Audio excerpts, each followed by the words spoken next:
The view's fantastic. The view is of downtown Chicago.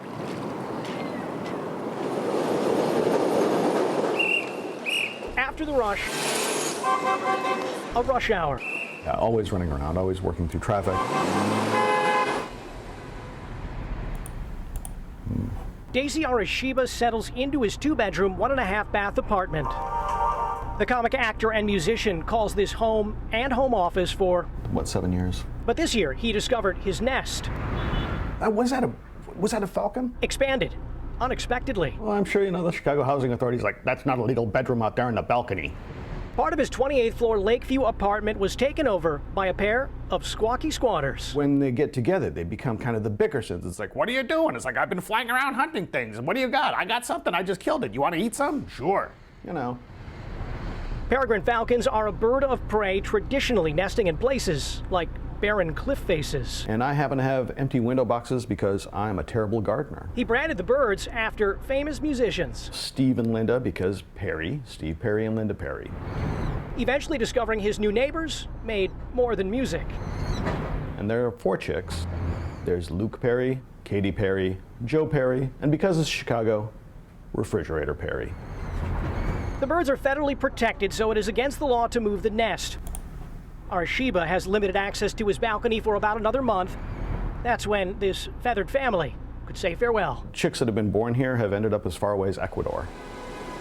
For now, the hum of traffic is part of the lullaby for 4 newborns. The Windy City providing a perch and one man providing the rent for some temporary tenants. So there they are. Unfortunately, I'm okay with it. Jeremy Ross, CBS 2 News. You could try to capture the tempo of this town. Attempt to take a photo Strikingly beautiful.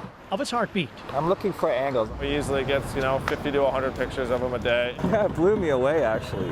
But for all the pictures, beautiful or bizarre, one image stands out.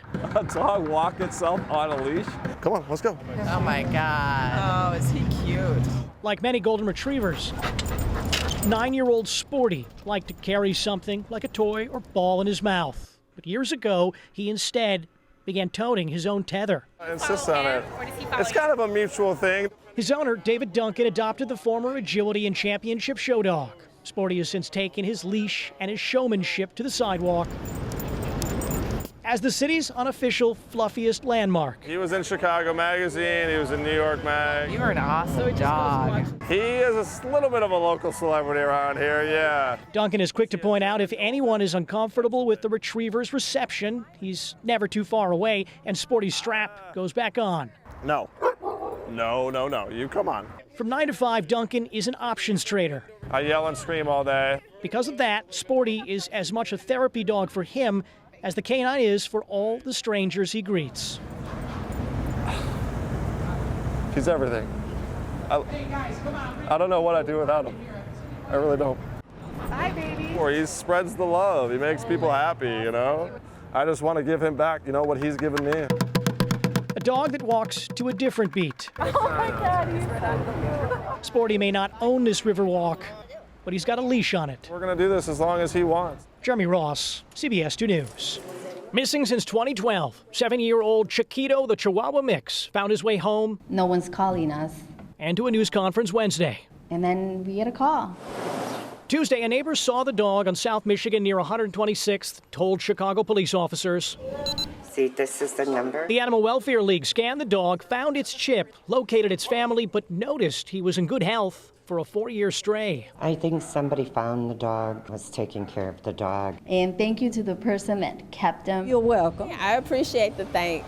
Benita Whitfield says a few weeks after Chiquito ran away from his original home, her boyfriend discovered the dog. Family says he got him scanned with no results. I don't want nobody to think I stole him or something, because I didn't. He turned into family. And he was such a lovely pet. Finding no owner, Benita's grandmother, Marie, Real close to all of us. began calling him family and calling him by another name. We called him Jake. For about 4 years, the dog was part of the fabric of their lives, cared for and even comically clothed. But the canine ran off in March.